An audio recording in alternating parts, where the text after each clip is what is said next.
ఇటీవలి ఎన్నికల్లో ఓటమి మరో 3 మార్లు అధికారానికి నాంది అని బీఆర్ఎస్ నేత మాజీ మంత్రి హరీష్ రావు వెల్లడించారు. సీఎం రేవంత్ రెడ్డి మాటలన్నీ తొండి, హామీలకు గండి, కలెక్షన్లలో మాత్రం 2020 ఆడుతున్నారని విమర్శించారు.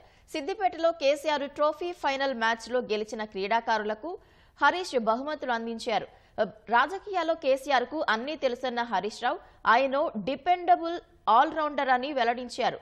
రాష్ట్రంలో అభివృద్ధి, రియల్ ఎస్టేట్ బంద్ అయిందని, ఆటో వాళ్ల జీవితాలు ఆగమయ్యాయని అన్నారు. సీఎం రేవంత్ సచివాలయానికి రాక 6 నెలలైందన్న హరీష్ రావు హామీల అమలుపై దమ్ముంటే ఏదైనా ఊరికి రావాలని సవాల్ విసిరారు.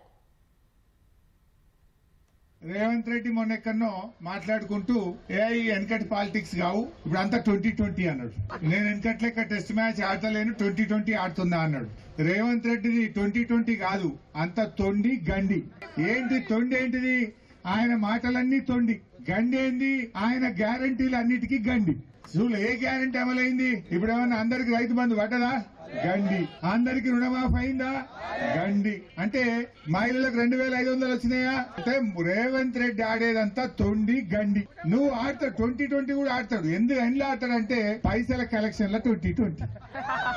ఎందుకంటే ఎన్ని రోజులు ఉంటానో, ఎప్పుడు పోతానో, ఉన్నప్పుడే దీపం ఉండగానే ఇల్లు చక్కగా చేసుకోవాలి, జల్దీ సుధరాయించుకోవాలి అని కలెక్షన్ లో మాత్రం 2020 ఆడుతుండు.